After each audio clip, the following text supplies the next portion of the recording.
Hi everybody. I hope you're all doing great. Welcome to this fish that is continuing in the summer. Today we are delighted to have Joseph Moore with us. Joe is currently a research professor at the University of Utah. He got his PhD in geology and geophysics from Penn State University in 1975. And his research has focused on the geology and geochemistry of geothermal systems. In recent years, his attention has been directed towards the development of EGS, Enhanced Geothermal Systems, and he served as the principal investigator of the Raft River Idaho EGS demonstration project, and is currently the PI of the Utah Forge project, which is the topic of his talk today. So thanks again, Joe, for accepting our invitation, and the floor is yours. Thank you. Thank you so much. Can you hear me? Okay. Yeah. All right. Great. So good afternoon, everyone. As Adrian said, I am the managing principal investigator of the Forge project. And this is an international laboratory. For those that haven't followed it, it's the Frontier Observatory for Research in Geothermal Energy. And this is really an international laboratory for EGS development. This is a picture of the Forge site. You can see it's unpopulated. We'll look at other views. We are currently drilling a well near here, just off to the right. And this is the rig we're using. For scale, the rig is about 160 feet off the ground and to the top of the mast. So it's a large oil and gas well. What I'm going to do is just provide an overview of what we're doing. I'll start with some comments about conventional geothermal systems. Then we'll look at enhanced geothermal systems and why Utah was selected for the Forge laboratory. And then what we're doing to build the laboratory and where we are currently. I'll try to limit my notes and conversations to about 45 minutes so that we can have some time to talk afterwards. This is just a Google Earth shot of the area.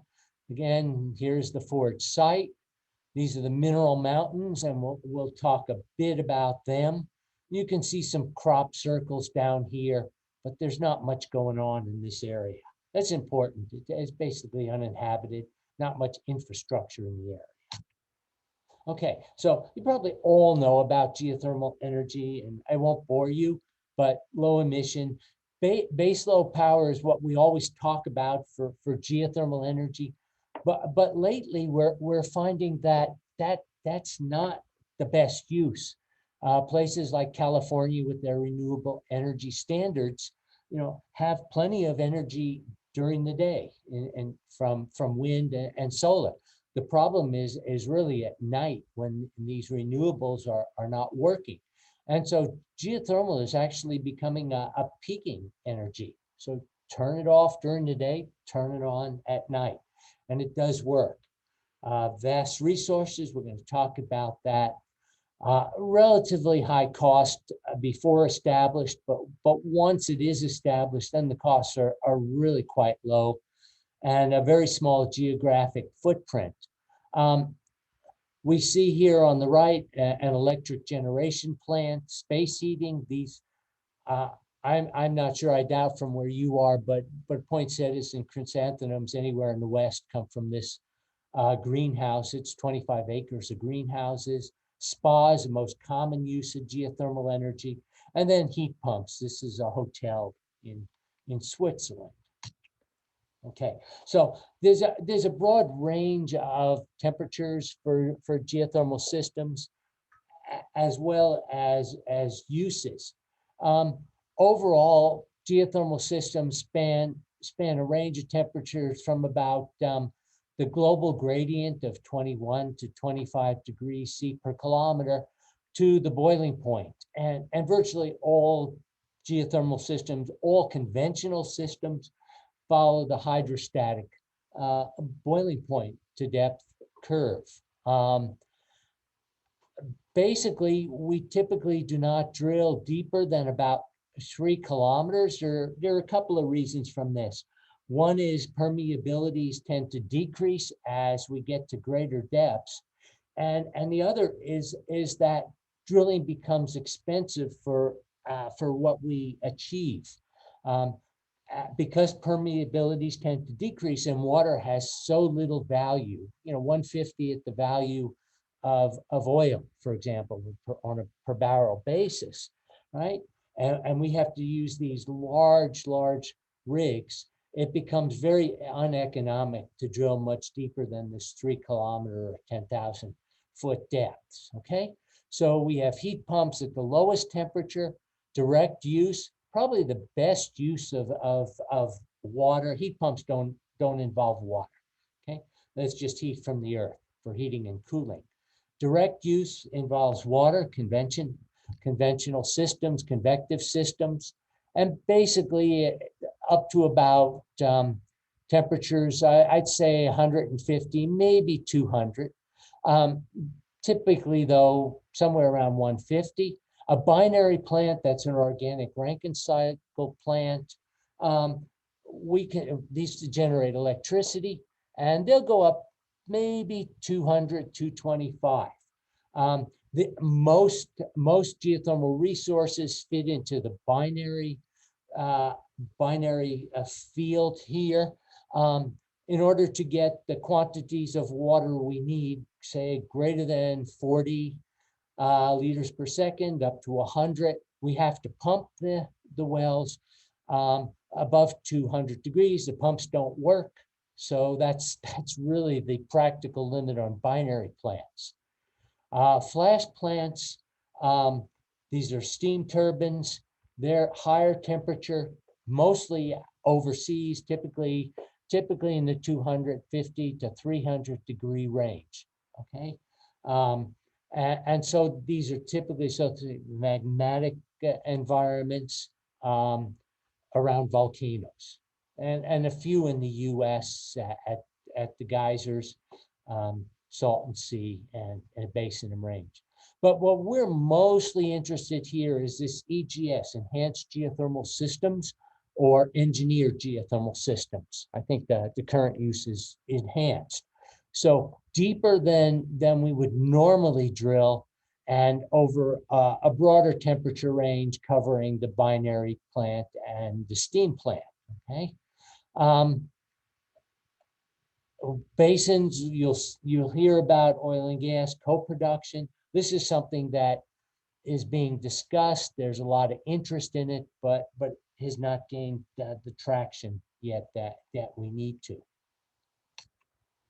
All right, so conventional geothermal systems, if we just look at them from a very simplistic view, they have large in-situ volumes. That's important. And heat transfer is convective, and we'll talk more about that in just a moment relative to the Fort site. While we think of these things, while most people tend to think of these things as reservoirs, and I'll show you a picture in just a minute of what the reservoir actually looks like. Very few geothermal systems have production for more than 3, 4, or 5 fractures, okay? And we're looking at flow rates of greater than 40. This is only important because I'm going to use this as a metric for a forge site, for an EGS reservoir. 40 is actually on the low side for a conventional system. We're probably looking more like 100 liters per second, okay? And then production is typically commercial 10 megawatts, with 1 megawatt serving about 1,000 homes, 750 to 1,000 homes, up to about 800 megawatts. The geysers, a steam field 90 miles north of San Francisco, Larderello in Italy. These produce steam, not water. And then finally, microseismicity. It's common, and it typically occurs at low levels naturally. It's also related to injection. Microseismicity is important because as the fractures, as fluid flows through the fractures, there's cooling, the boiling occurs, and the fractures start to seal. So the microseismicity tends to keep these fractures open. This is a well south of the Forge site, not far from where Mike has been working. This is the thermo site. Worldwide, an average well is 6 megawatts. Biggest is 15. These are huge wells.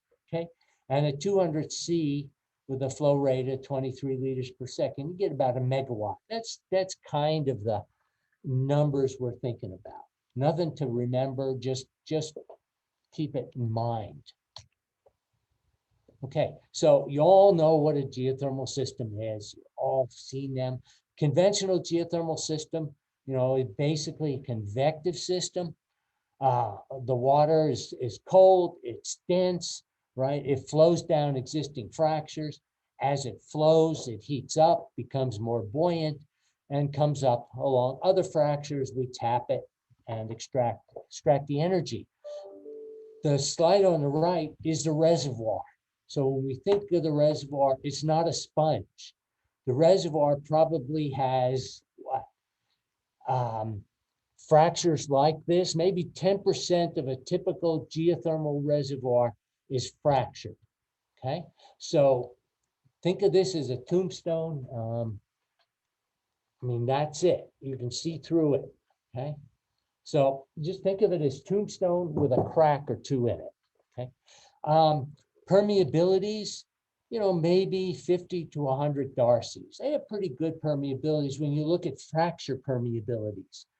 When we look at forges, we're looking at 30 microdarcies. There ain't no permeability in this environment, and that's really important. So with this background, let's ask the question: why forge? Why are we looking at enhanced geothermal systems? And Jeff Tester and his colleagues at MIT in 2006, put together a seminal paper on enhanced geothermal systems. Jeff had worked at Fenton Hill, the first site that really got EGS going.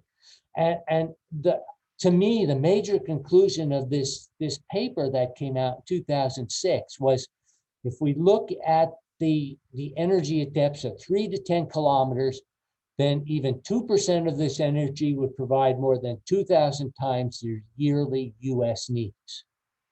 And this caught the attention of politicians, and especially back east, because geothermal really is non-existent back east, except for these heat pumps. And then a few years later, about 10, DOE put out their GeoVision report, which basically was designed to provide the background against solar and wind, right? It was the geothermal vision, the program. How do you get there? And they set a goal of 60 gigawatts, 60,000 megawatts. That's by 2050. That's a lot of energy. Okay. Right now, we produce 2.5 gigawatts. And let's just assume, that's just the base plate that on the turbines. It's not actually what we produce, but we can count all of the megawatts capable of coming out of these conventional geothermal systems, with California, Nevada, and Utah being the top three. One in Hawaii. Some of you may have seen that. It got covered by lava. It's been dug out and it's working again. There's one in Idaho. There are a few around, but not very many. And if you look at the natural systems, and think of these as hot spring system. All pressures are hydrostatic. They all come to the surface at some place. Okay, and so we can look at hot spring systems. There's no way we'll ever reach 60 gigawatts. It's just an impossibility. And the only way to do this is to build our own reservoirs, make reservoirs in hot rock. Okay, and so that was Jeff's thesis. We can do this. So where do we go? Where do we find hot rock? How do we do it? That's Forge. Well, fortunately, we can find hot rock anywhere we want to look, and that's critical. This is 3 and this is 6 kilometers. I picked these because we can drill to these depths without much trouble. 150 is, I'd say the lower limit for electric generation. And being colorblind, I can actually see this color well on the map. So I chose it. And we can see at 3 kilometers, most of the rock at 150 is at 3 kilometers found in the western states. Really, that's why we have most of the conventional systems and hot springs there. There's extensional environment. Heat is making to the surface at relatively shallow depths. Okay? Not much back east. But if we go to 6 kilometers, now we pretty much open the country to geothermal development.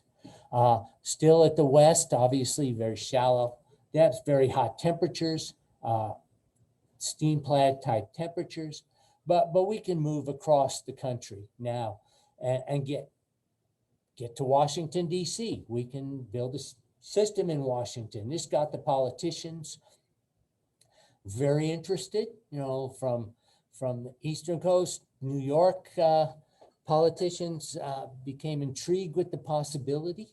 And so Forge took off. If we just look at the Western states, USGS resource estimation is, 518,000, well beyond the 60 gigawatts being available. So we think we can do it. And that was important. Okay, well, have we ever tried? That's an interesting question. Yeah, since the early 70s, there have been more than a dozen EGS attempts, and Fenton Hill was one of the early ones. There have been attempts in England, France, all over. The results have not been encouraging. We do not have a system that we can say we've done it. Right? We have not been able to make that fractured environment. I'm going to kind of speed up a little bit, but Cooper Basin was an interesting experience. This was in Central Australia. It's tens of miles, hundreds of kilometers away from anything. Big prospect area, 4 wells, temperatures 240 C, obviously doable. On the right, what I wanted to point out is this is the fractured zone. This is the seismic zone that was documented during stimulations. And yet it was only able to produce 1 megawatt. There was less than probably 5% communication between the fractures. So we have a huge fractured volume with apparently no fluid in that fractured volume.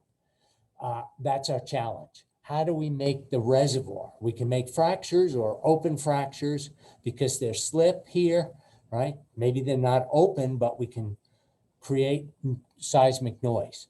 So how do we do that? That becomes our problem. The current status of EGS, there are no EGS systems greater than a few megawatts. I think it's Sults in France, 1.5 megawatts. It's not commercial. 10 megawatts is commercial. None are producing flow rates that are even remotely economic, less than 40 liters a second, less than a few percent fluid recovery from these systems.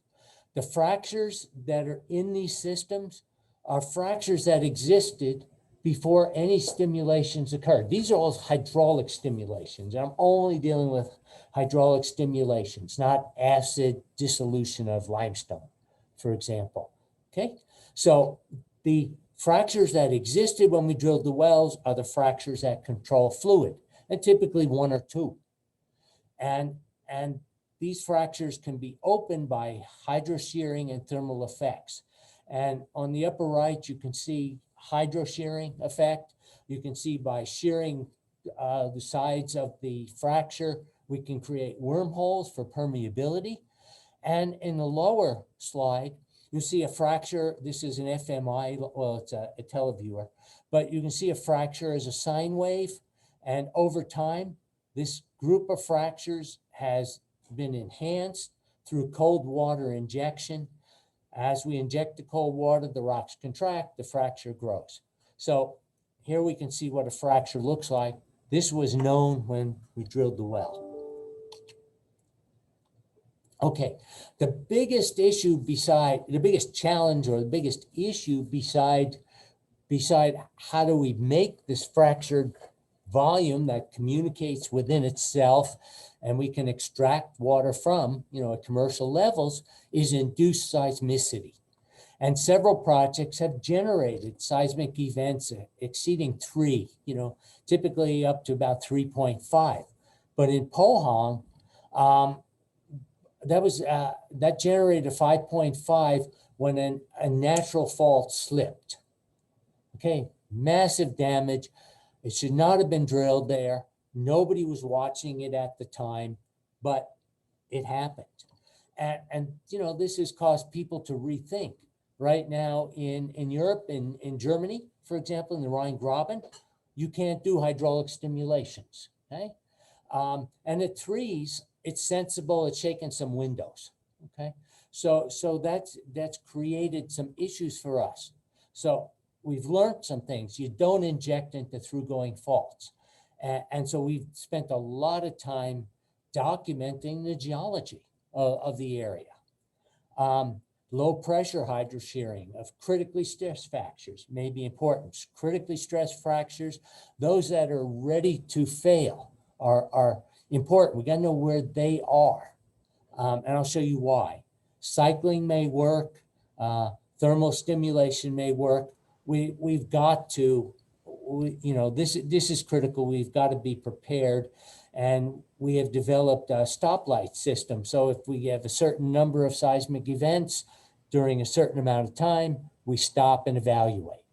The two pictures at Basel in Switzerland in 1356 and in 2009, the 2009 stimulation stimulated the same fault that wrecked the city, centuries ago. Probably shouldn't have been drilled there. Okay, there are 3 really critical areas of research that DOE has recognized. Stimulation and planning, basically new well configurations and well designs. And I'm going to talk about that. We're going to take learnings from the oil and gas industry for all of these. Fracture control, how do we fracture that reservoir? This is not a simple matter.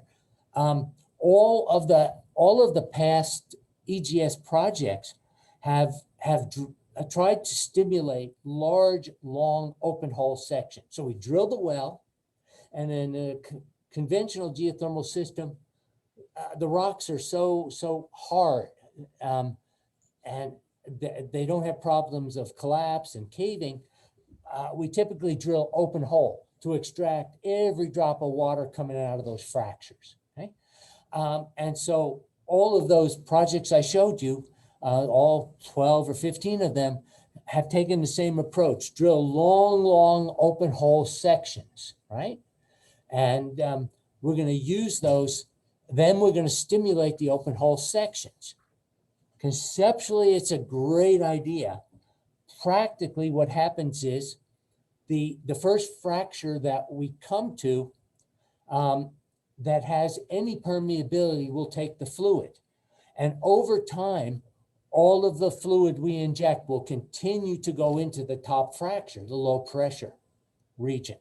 And so it's very, very difficult to build a reservoir if you can't create fractures or open fractures below the one that is taking fluid. So trying to work in open holes and plug existing fractures that take fluid and can produce new ones turns out to be a non-starter. So we need new ways of designing fracture control and fracture isolation. And finally, we have to predict and monitor changes, reservoir management. So these are the three areas that we're focusing on. Okay. DOE and the Swiss are providing or are conducting supporting activities, but they're looking at mine tunnels. The CoLab project, you may want to have somebody talk about it, is a project among laboratories and universities in the Homestake mine, South Dakota. And there's a similar project in Railroad Tunnel Bedretto in Switzerland. And these sites allow models to be tested against fracture and permeability experiments.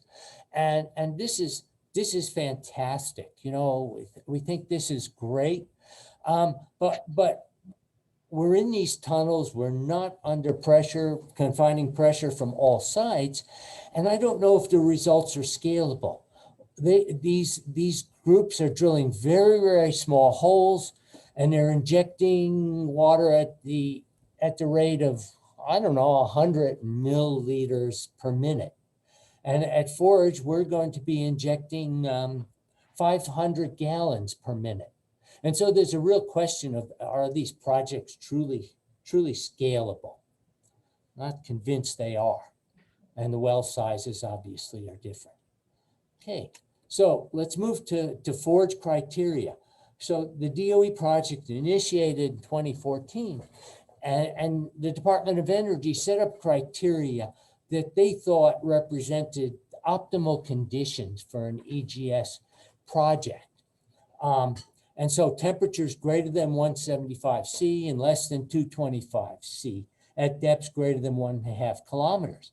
This temperature range is basically in the range of the oil and gas tools, right? The oil and gas is working in this range, sometimes up in the 200-ish range. So the thought was we could take oil and gas tools and modify them, you know, to work in Forge. We have to have low permeability. I mentioned, you know, 30 microdarcies. That's pretty low, right? So no fractures that take water. Low risk of seismic hazard. I'll show you that, right? For induced seismicity. No environmental risks, you know, to groundwater, to sage grouse is a major problem. Prairie dogs, these problems out west, you don't have them. And then no connection to a hydrothermal system, right? We can't be connected to a convective regime. We have to be isolated from that. And there were 5 sites that originally looked at, but fortunately, Forge was selected at Utah. And one other point here was that it's representative. It's got a granite basement and it's got alluvium over it. So we can go to Indiana, we can go out back east, we can go Massachusetts, we can find granite, right? So this is really kind of representative of the conditions that we might find across the country compared, for example, to Newberry Volcano, right? Which was one of the sites that was originally considered. Okay. Forge site is located, it's about 320 kilometers south of Salt Lake City. It's at the margin between the Basin and Range and the Colorado Plateau. Colorado Plateau is a stable environment. The Basin and Range is spreading, and so it's an extensional environment. Faults tend to be nearly vertical, right, and normal in nature.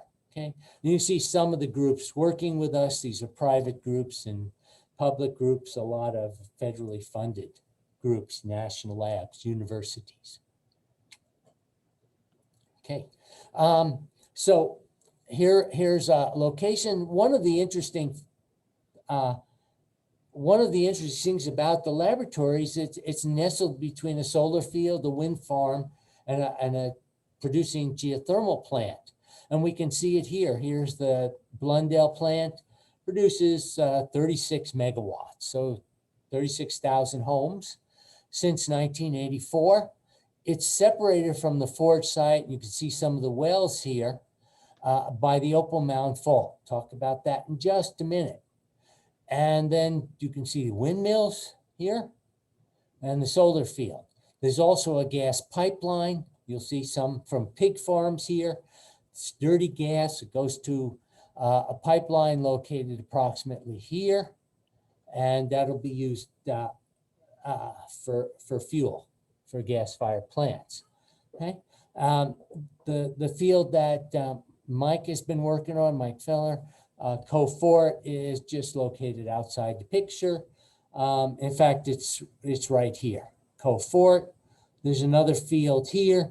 Milford is the nearest community, 1,700 people, rather small, very, very positive about geothermal and its application. And of course, with a small town like this, they're reaping benefits from the work they receive. Okay. The geology of the area is dominated by tertiary granite. You can see that in green. There are more than 100 wells, some deep and some shallow, but they're the black dots, okay? And we have a tremendous amount of gravity, MT, thermal, you name it, it's been done. A lot of this was done in support of the geothermal plant in the late 70s, and this came online in 84. Wells at the Blundell plant or Roosevelt Hot Springs, produce about 250 C water. The rhyolites in purples and pinkish reds are domes that are less than 1 million years old. It tells us there's a heat source still cooling somewhere here. I'm not going to dwell on this. It's a little bit in the weeds, but just a picture of typical granite and typical metamorphic rock, which occurs on the western edge of the mineral range. If we look at the composition, they're all basically composed of quartz, plagioclase, and potassium feldspar in green. It's not important that the rocks vary. What is important is that the compositions are very similar, and the mechanical properties of these rocks are very similar. And that's the only takeaway of that. Okay. So the contact between the underlying granite, which is tertiary in age, and the younger sediments dips about 25 degrees to the west. And you can see seismic reflection here, and you can see it here as well. And this is important mainly because basin and range structures in the west tend to be vertical. And at Forge, this fault has been rotated down to the east, okay? That's important. And since it's been rotated, the geomechanical studies and our seismic data suggest that this rotation has caused this portion of the fault to become locked. It doesn't have a tendency to slip anymore. And that's what we want. Why, right? We don't want to trigger faults that could slip. The active portion of this fault is out in the middle of the basin somewhere. So this is good. This is what we're looking for here, okay? These are the measured temperatures. Here are a couple of wells. The fault was exhumed, brought to the surface, eroded, and then sediments were deposited on top of it. The deeper structure is interesting. This is a MT, magnetotellurics. I'm not going to dwell on this. Is by Phil Wanamaker. What is interesting, there seems to be a deep pipe-like feature just to the east here in the Joe, just for information, we actually can't see your pointer if you show something. I think it's okay if you just describe it, but we can't see the pointer. You see a yellow-green, thank you, a yellow-green zone, a pipe-like feature that extends, 20, 30 kilometers depth, that is underlying the Roosevelt Hot Springs system, which we would suggest is providing fluids and gases. And then to the west of that, we see under the forage footprint, most of that is high resistivities, 375 plus 3, with a little bit of basin fill above it. And this basically says this is a low permeability, water poor environment for kilometers below us. DOE wanted low permeability, here it is. Okay. The Opal Mound fault is an important fault. We can see here the Blundell power plant and the wells, and then to the west, we see the forage site. If we look at pressures, we see that the pressures in red on the upper right are higher than on the western side of the Opal Mound. So the Opal Mound appears to be a hydrologic barrier, pressure barrier. And then if we look at temperatures, we can see that east of the Opal Mound, the temperatures tend to be nearly vertical with depth, whereas to the west, 5832 is a good example. The temperatures increase with temperature. So we have a convective gradient versus a conductive gradient, and we see that the two are different. Seismically, we have been recording since 1981. Here, the university has done this. And you can see the seismic events up to 2016, they're in gray, and more recent events in red. There are no seismic events below the forage footprint. Okay? This is what we see today. You can see our drill rig. We're drilling this deep well. I'm going to put it in feet. We'll drill to 9,500 feet. We have 5 other wells, 78, 3,200 feet, 68, 1,000, 58, 7,500, and then a 9,000 foot well, 56. And so these vertical wells will be used for seismic monitoring.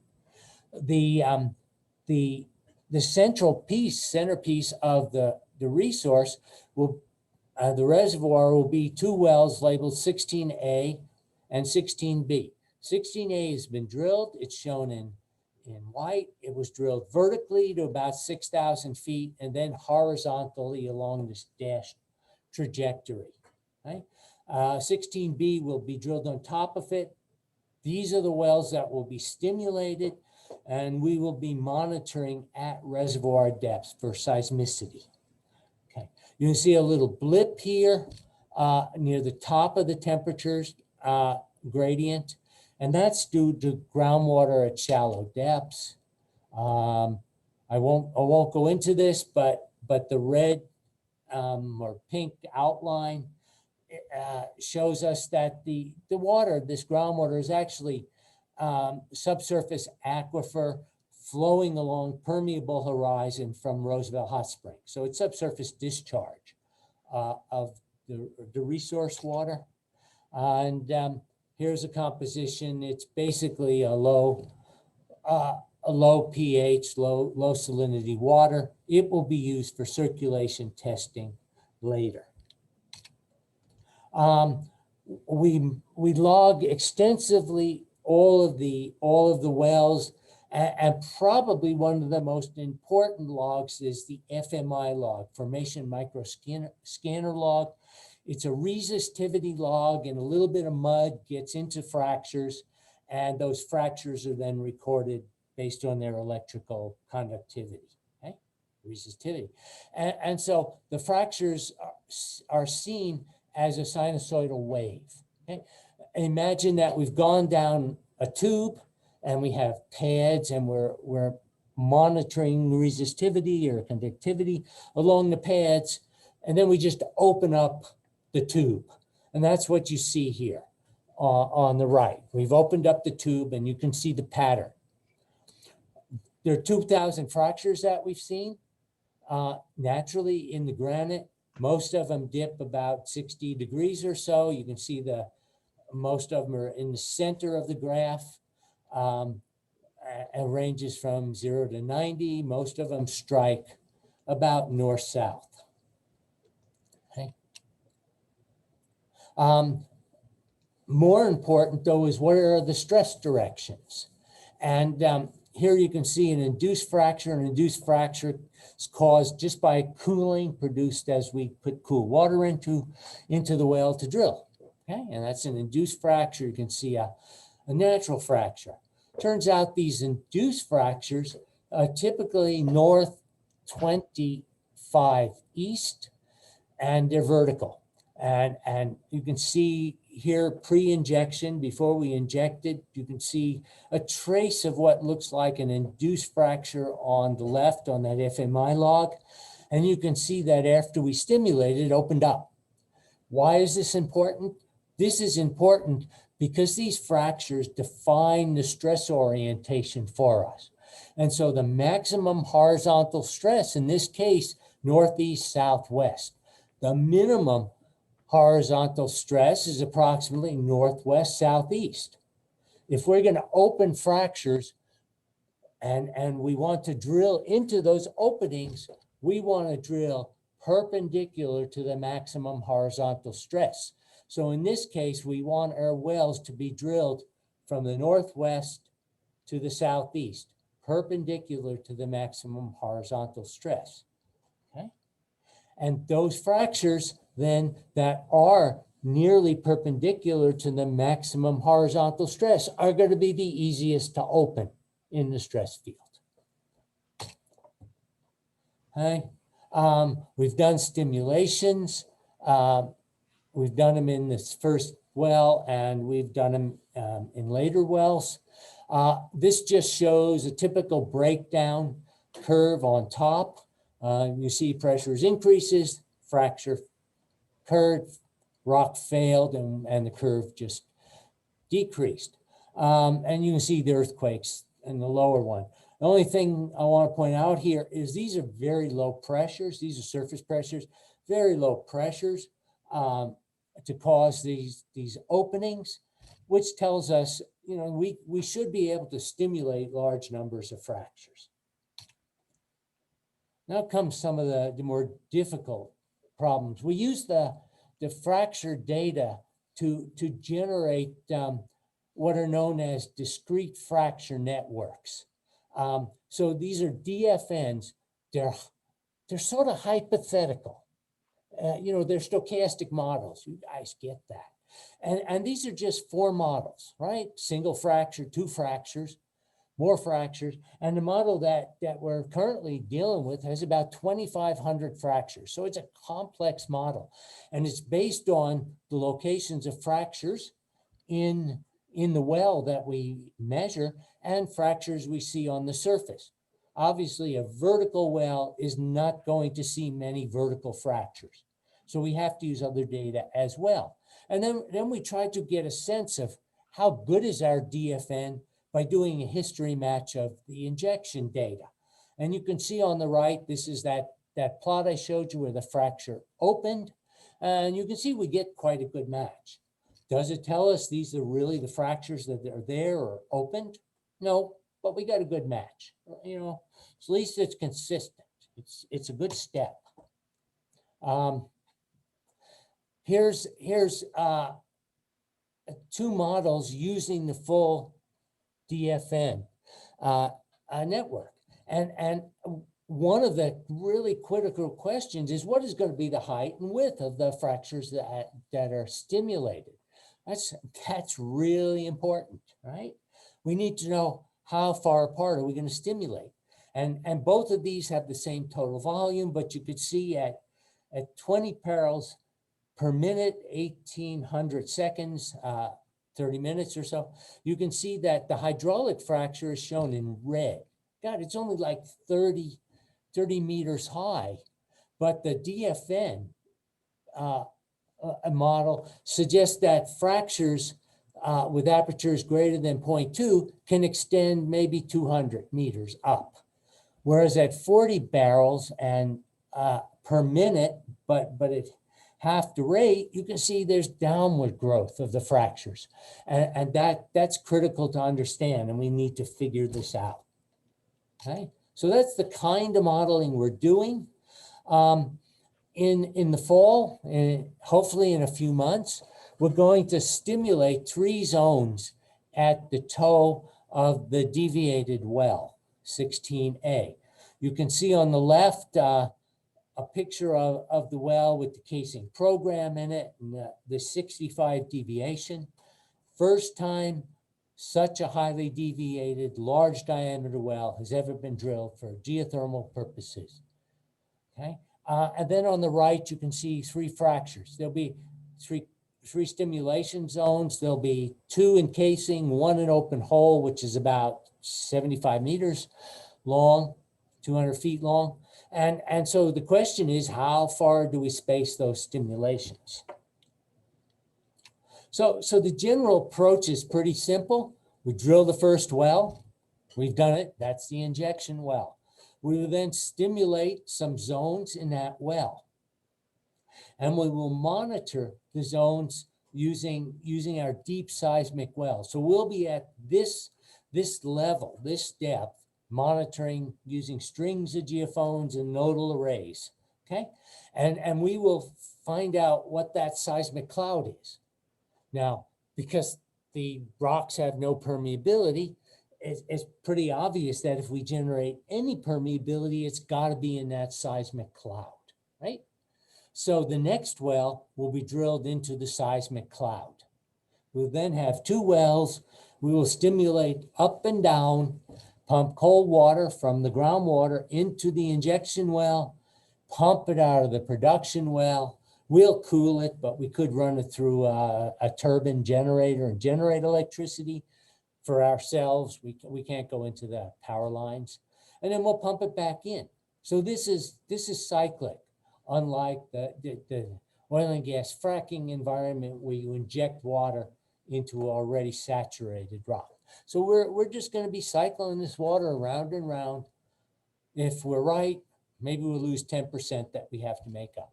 So that's the overall goal. In 2024, right now, the project ends, and we are working with our congressman and DOE to extend the project so that those of you on the call can have some place to do stimulation testing, circulation testing, seismic monitoring. All right. So how are we going to do this? Well, one of the things that we've learned from the oil and gas industry is we have to isolate portions of the well. And we're going to do this by casing or running pipe into the whole well from top to bottom. So no open hole. We're then going to put plugs in the well. These are presumably movable plugs. And on the left, you see a bridge plug. A bridge plug is a tube with a hole in it, okay? And I'm sorry, that is a bridge plug. On the lower right, you see a packer. The packer is a tube with a hole in it, okay? And the bridge plug is solid. Think corks. So we put the bridge plug at the bottom of the zone we want to stimulate and perforate with charges, and we put the packer on top. We run a tube through the packer, and we pump water into that zone. And that will allow us to hydraulically stimulate the rock behind the casing. Okay, that's what we've done before. While we thought oil and gas tools would work, you can just see the differences between a new one and a failed one. And I can tell you right now, we've had 100% failure on these tools. So we're working hard to develop tools based on the oil and gas approach that will work to allow us to stimulate the rocks and build a fracture network. So where are we? In terms of current status, we have a platform for optimizing drilling technologies. We drill faster, basically, we've been predicting drilling some of these wells in 30 days. We're predicting drilling these wells in 60 days. We're drilling them in half the time. So huge advances in drilling technology, using different bits, using mechanical specific energy.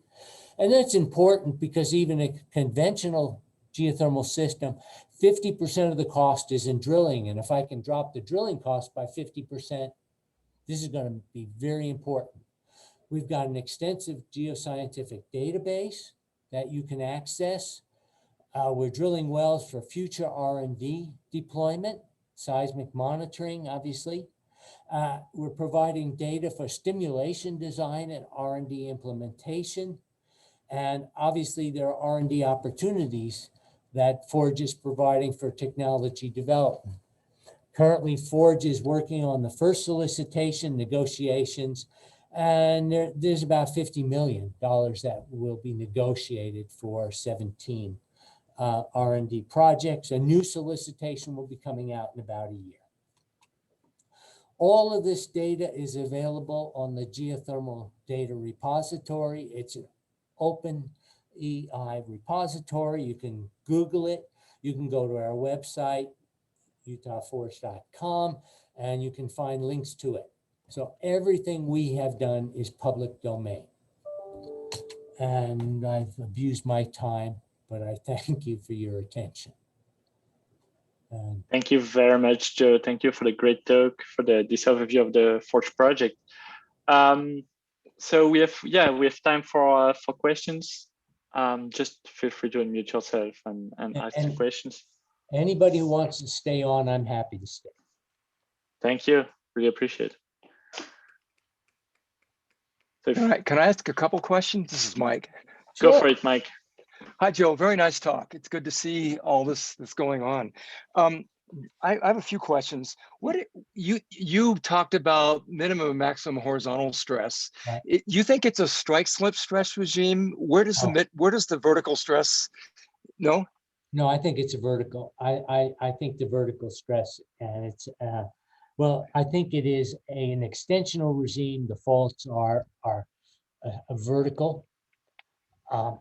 So what I didn't discuss much is if we looked at the map to the west, the youngest faults cutting the alluvium tend to be nearly vertical and then soul out. So they're less than 15 to 80,000 years old. The Opal Mound fault is vertical.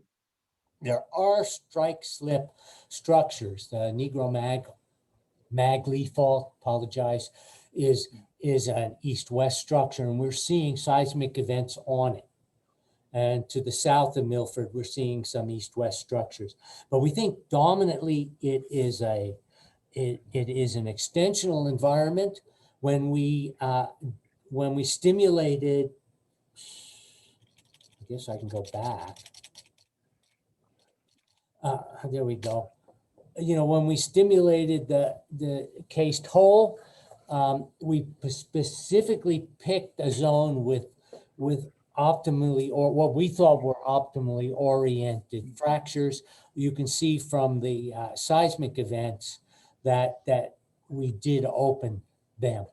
We only had one geophone, so I don't have locations. We'll have that next. But we clearly did open them. It clearly met our understanding that these northeast trending fractures are going to be opened. So your plan, I just wonder how much effort you're going to be putting into understanding the stress field. At Basel, Keith Evans and others did a lot of work at trying to look at the stress field as a function of depth, which aided a lot in the interpretation of the seismicity. Is there going to be effort put into understanding both the stress field and the variation with depth? So right now, the best we can do, and that's a great question. We've been dealing with it. Penju and John McClellan are working hard at that. We are logging. We're doing UBI and FMI logging to look at orientations, induced fractures. We have them basically from 3,000 feet down. So we're looking at rotations. It probably is a little bit rotated, the stress field, but We're looking at the fracture record going down. We're trying to, we will be doing in the next deep well, we hope a series of stimulations up the hole to see if they vary. So far, the two holes have given us very, very similar information in terms of closure stresses. Yeah, we're going to keep looking at it. It's hard, you know. It is, yeah. We've used televiewer data from Roosevelt Hot Springs and is giving us the same orientations. I agree. We're trying everything we can. We're doing leak off tests. We'll do other stimulations. These were very small, but they are helping with closure. I think at this point, what we've learned is we cannot make a reservoir using just based on hydraulic fracturing. We've got to use the existing fractures, the DFM. In fact, we did 3 stimulations. The third stimulation had some poorly oriented fractures but very little fractures. And we pumped and we huffed and we got to 6,000 PSI wellhead, and the packer failed, and we could not stimulate anything. In fact, because the packer failed, we stimulated the lower zones again. So we know that does happen. But we couldn't stimulate anything. Our plan right now is we need to isolate sections that have large numbers of these northeast trending natural fractures and do the best we can to open them. So your intention is, you mentioned hydrosharing, and I wonder, are you going to inject above the minimum compressive stress, or are you going to inject at below? That's still a good question. Okay. Right now we're looking at probably pumping 25 barrels per minute. We want to see what happens. We're open to what those pump rates will be, pump times. Part of it's logistical. What can we get on site to do the stimulation? We're not going to hit it very hard at this point. Okay. I see that. Unless you have another question. Well, I'm willing to defer to other people, so why don't you go ahead? Okay, we can go back. Otherwise, I see that Chad and Amy have their hands up. Maybe we can start with Chad. Hi there. Yes, thanks for the presentation. It's excellent. I have a number of questions too. I'll keep it just to 1 or 2 here. Really just focusing on drilling. I know the GTO mentioned earlier in the year that y'all had a great experience drilling the last hole and beating your schedule. Given the issues that you're facing with some of your tools not actually meeting their advertised ratings, I'm kind of curious how that happened, and how are you dealing with these tools? Are you actually developing ones yourself? Are you working with like a service company? Great question. So in fact, we just set a new record. Even though we have 2 failures, the well we're currently drilling 78B32 is the hottest and deepest of the wells we're drilling because it's 9,500 feet. I'm anticipating close to 250 to 275 C at TD. So we're working with Texas A&U, and we are using MSE, minimizing MSE, mechanical specific energy. And we are using PDC bits that have been specifically designed for the granite. So the granite doesn't have fractures, the fractures aren't open. And we just finished a bit run of 2,100 feet. So we have motor problems, mud motor problems. We had a rotary steerable system that failed. Right now we're using mud motors. We're trying to keep high temperature mud motors on site. but we're drilling a hole right now of 10 3/4 inches. So we're drilling a large hole that will accommodate a 7-inch casing string, but we have to have this large hole because a fiber optic cable with a dedicated string cable fiber. This is Silixa and high resolution seismic cable, DAS cables, will be cemented in the annulus of that 7-inch casing. And then we'll drill just 5-inch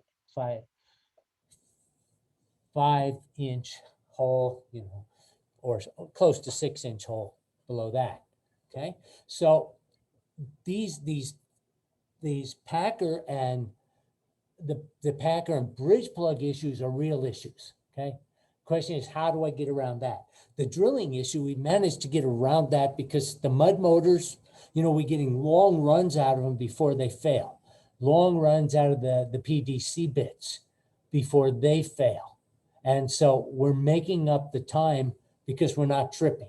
And the big issue is, how much time do you spend coming out of the hole and going back into the hole to change a pit? And at the depth we're at, about 7,000 feet, it should take 10 hours to come out and go in. And, our total cost is like 70,000 a day. So if I can cut costs, cut bit repairs, just people don't know these bits, I don't know, 40,000 every time I destroy one, and we're destroying them. These mud motors, they have to be rebuilt. And so we have to pay for that. It's expensive. We have to keep the hole vertical, or as close to vertical. This one, I think, deviated 20 feet, 24 feet so far. So basically, if you're standing on the rig floor, it's still just about at the edge of the rig floor. My allowable deviation is 250 feet. So that's the problem. To answer your question, I think what we're going to end up doing is we're going to probably take a metal bridge plug, maybe one of the Halliburton or Baker Hughes, and we'll probably do the 3 stimulations. Well, for the open hole stimulation, just do open hole. We're not going to run tubing. We're not going to run it through tubing. We're going to just do it in open hole. Gives us a better handle on frictional losses. Longer hole, less frictional losses. So we'll do the lower one open hole. Then we can come up and put a bridge plug above that, above the open hole, at the base of the casing, perforate, stimulate open hole. And then I have a choice, and we haven't made the decision. I can either try to move that packer up and do it again, or I can leave the packer there and set another packer above the last stimulation. There's an advantage of that because when we drill the next well, the parallel well, I can then pump water back into the uppermost perforated zone and see if it comes out and know exactly which zone took the water. But I'm hoping we have contracts out for sliding sleeves, and for taxis. This 65-degree well, nobody's ever done that. Geothermal wells are never beyond 30 to 35 degrees deviation. The reason is you can always run a wire line under its own weight. Turns out you can't at 65 degrees. You got to run a taxi, or to even log these holes, we're running through the bit because the temperatures are so hot. And we can talk about this offline too. Temperature's so hot, we run pipe down the hole. We run the tools basically in that pipe with a drill bit at the bottom with a big hole. Okay, and so we're pumping water all the time, keeping that well cool. Tools $1 million a shot. I can get insurance for 50% of that.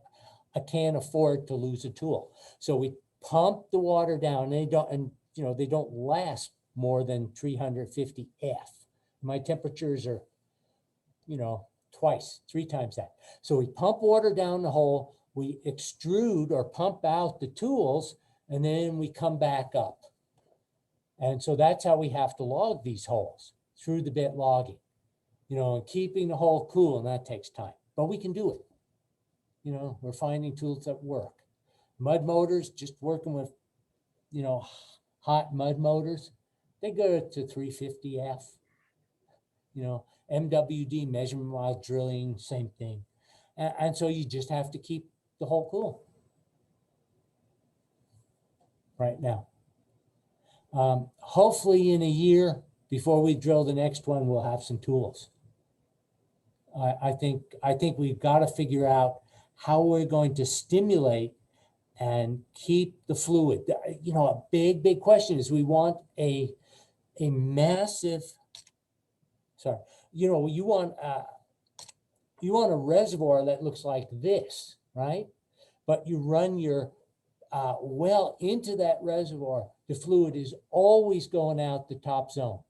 Doesn't matter what you do. If you have multiple zones, fluid's going to go out. We've done these calculations. There are some publications. 50 to 70% of the fluid goes out the top zone.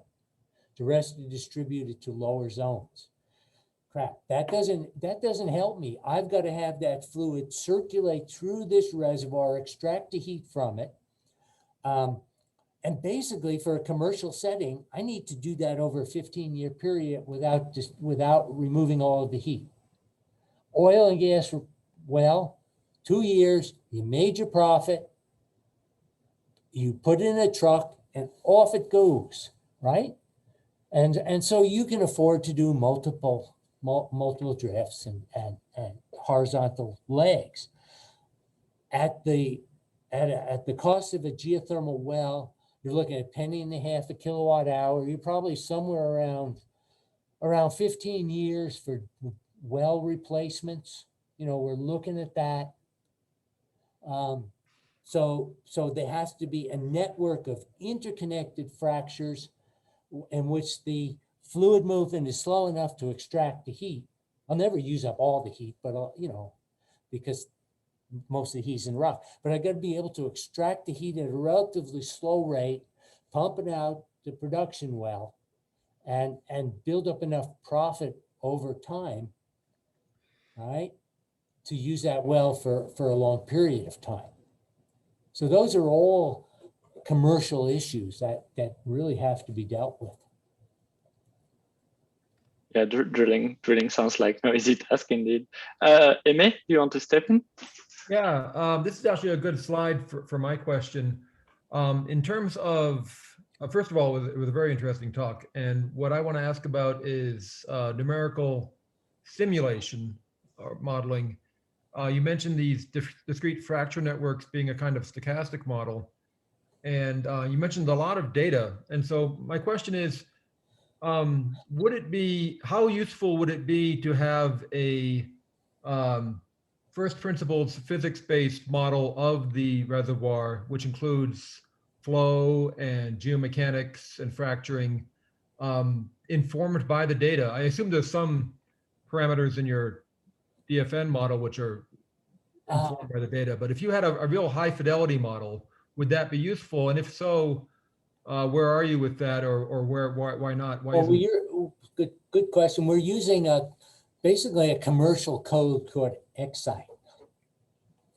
And this is an Itasca code. What's that?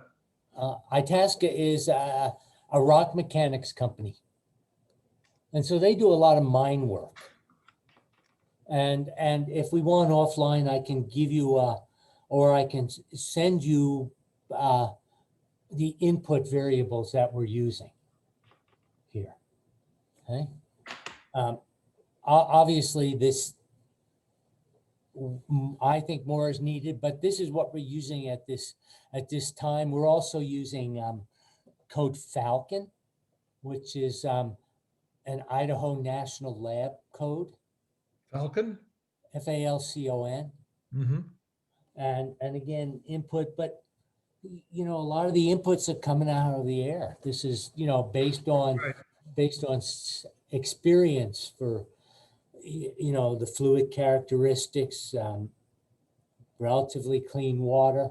what we think is the permeability. We look at apertures, and they're based on the FMI logs, and they're an order of magnitude above this. So, you know, we have to choose what we believe is a reasonable aperture. But I can send you the data that we are using. I think additional modeling and would be useful. Some of the labs are, in fact, several national labs will be using the data to try to improve the parameters that we are using. Hopefully that will be helpful. But I point, you know, I use this for actually to get to, you know, to address your question in a slightly different way. Here's the same volume being injected at two different rates with the same parameters other than the rate, right? And you see one going down and one going up. I don't understand. Right, so there's some process missing and that's not, the models don't account for. Yeah. And I don't know whether it's just the fluid property is dense and it's going down. We don't know that. Penju, I can send you a few papers. There'll be a few papers out at Stanford last year and at Geothermal Rising, I think it's called now, right? And energies. So we've got some information that's coming out. I think definitely we need better resolution. I don't know how you would use these models to build a stimulation program at this point. I mean, if you had a high fidelity model and you performed stimulation in the field and then tried to reproduce it in the model, you'd learn a lot about how bad your model is. You would. So right now, the best thing I can do is try to match some of the injection data. And I you know, we can, but it doesn't tell me really how good the model is. Yeah. Mike had another question. Yeah, if it's okay, I wanted to ask about this. I was curious about why the 40 barrel per minute stimulation went down. Do they have any interpretation of that? No. Okay, I mean, you know, one interpretation I would have is that, you know, the water's going to heat up as it's injected, and when you inject at a higher rate, it's not going to heat up as much. And therefore, buoyancy could make the fluid want to go down. That's you know, when you inject at a lower rate buoyancy, you know, the water may heat up and the buoyancy may make it go up. You know, there was the classic experiment at Cornwall in the United Kingdom, where they had downward growth, and there's a really nice paper written about that has to do with the stress gradients. But it wouldn't vary. Their model wouldn't vary with injection rate. And that's why I was curious, because we saw this at Fenton Hill. Yeah. In one region of the Fenton Hill injection, the seismicity grew sort of like your left side. And in the other region, actually, it was just a little deeper. It went down dramatically and it didn't go up at all.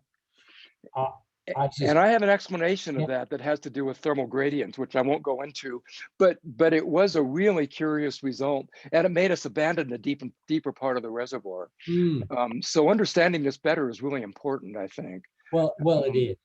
It is, and you're probably correct. You know, I suspect it is a density issue, but you know, right now I don't feel comfortable about, you know, choosing a rate. For this, we will get seismic data, and I think we're deep enough in our geophone strings. You know, they're good for 200 C, but you know, I think we'll be deep enough to get a real sense of whether the water is, you know, moving downward, fractures are opening downward or upward. And so that's one of the reasons we do want to run the test. But we're also logistically limited to, you know, what rates can we physically pump on this site, and you know, what are the seismic record going to look like? How much seismicity are we going to see? It's really experimental. We've never done more than 15 barrels per minute, so really low rates. Yeah, I mean, this is an interesting result, and have they written anything about this? I mean, a task is first rate, so I assume they've thought about it. Itasca is putting together a paper for GRC, geothermal rising. Okay, geothermal rising. So in October, whenever it is. Yeah, and Bronco. I don't know if you know Bronco. I can't. I've heard him give several talks before. Yeah, is actually leading that. Yeah. Yeah, I think the work is credible, but we really have to look at the input, the geologic input as well. Yeah, I've never felt comfortable with these discrete fracture network models because you're making assumptions about what the rocks are, but absolutely, Itasca uses them, and they I guess they keep using them because they must work in certain environments. Well, I don't know that I have anything better, so we're making assumptions about cohesion and friction angles, but so these DFNs are coming from Golder, and so Alida Fanilla is working on. Okay. But she is bringing Tom Doe, obviously father of FM, DFM model, is working with us to develop them. And this is, I think, 600 from top to bottom meters. So give you a sense. But if I just look at this, it's too wide. I'm not going to get very many stages in a well. If I don't want to overlap significantly. Can I ask one more question?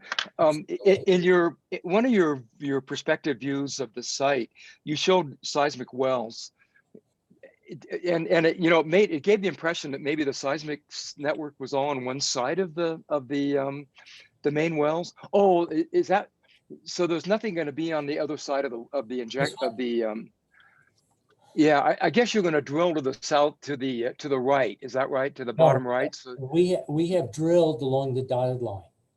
That exists. Okay. So that's why the seismic network is the way. Okay.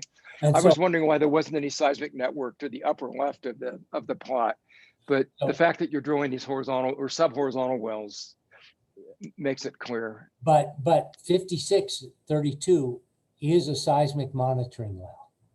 Yeah. So we'll run geophone string in it. 58 is a seismic monitoring well. 68 has a broadband and accelerometer in it, but it's only 1,000 feet. And 78B will be a seismic monitoring well. We have broadbands generally surrounding this area. We will have a nodal network on top of the stimulated zone as well. Once we've, so we'll be using Avalon geophones, probably the highest temperature. Schlumberger will be we'll actually have two groups. Schlumberger will be running the geophones in 2 of the wells on their string, and GES, GeoSwiss, Ben Dyer, you probably run. Oh yeah, I know Ben. Yeah. GeoSwiss is providing at no cost to me a 3rd string. So we'll have these 3 strings running simultaneously, 2 sets of interpretations overnight, following it during the stimulations. So I think we'll have good real-time information. Once we pull those geophone strings, and we're probably looking at 12 geophones on each string. Once we pull them, we'll go back in and replace them with just 2 geophones, 2 Avalon geophones on each string, and just run them back in the hole and leave them. We have 78B has a Silixa cable, or will, to 8,500 feet. 5632 has a cable down to 1,200 feet, mainly because I broke it. Huh. So that So, I think, so where's the Selixa tool going? You said 78B? yeah, so we're drilling, we're about 7,600 feet now, maybe a little deeper. Okay. So we will case 7-inch casing at 8,500, and that's Selixa cable with the strain meter and the, it has single mode, multi-mode fibers and their high resolution constellation cable will go in, cemented in the annulus of the 78B production casing. Would they be doing temperature monitoring on that cable as well? Yes. Yeah. Yeah, because that could be kind of cool if they can get a Yeah, they temperature will do signal. that. Now, Yep. we are working with two of the R&D performers. We haven't negotiated yet, but I can tell you that both of the, in fact, there are three performers. Two of them have proposed to run fiber optic cables in the 16B well, which would be parallel to the 16A. And so we're looking at running two different sets of cables. Is Bjorn Paulson running anything in? He's Uh, got 3 component. He's part of one of the projects. Okay. I would think he'd be involved, but yeah. I can tell you one of the projects is we're still negotiating, but it is a combination of Shell and Austin, Texas Austin, Sharma. And the other one is Rice. I think Paulson is on that, but Rice and who's running that one? Jonathan Aho. So, Okay, I don't know him. Huh? yeah, so basically one is proposed a shell pack, a flat pack using shell technology, and the other is proposed a Selixa pack. Okay. And then we're also looking at running a dedicated strain meter in the vertical section of that well. Fiber optic. So I think we're well covered. The seismic work, Christine Pankow, University of Utah Seismic Stations, who is basically the hazard person in Utah, is primarily running the surface and the post-hole instruments, working with Jim Rutledge, who worked at Los Alamos for years, and then Schlumberger on the downhole stuff. We're working with Peter Meyer, GES's group, on the downhole work as well. So I think we got it covered. Ernie Major is involved with some of this. Who else? Julie Shimada will be involved with some of this. And for long-term monitoring, what is it, ESG? Did I get that right? I think it's ESG Canada, right? Yeah. Yeah, Engineering Science Group, yeah. Right, we'll be looking at long-term monitoring. Yeah. Great discussion. Great. Is there any other questions? We've already run way past the hour, but I'm sorry. no, that's great. That's great discussion. We're very happy about it. But, if anybody wants to send me an email, you have it. Send me email. Like I said, the data is all public. Some of it may not be curated yet in the GDR, but if you want to know parameters for the models that we've been using in Excite, I'm happy to send it to you. that's great. Thanks. I'll stop the recording here. I think we can thank you again for this presentation. Thank you. Really appreciate it. so much. We really kept you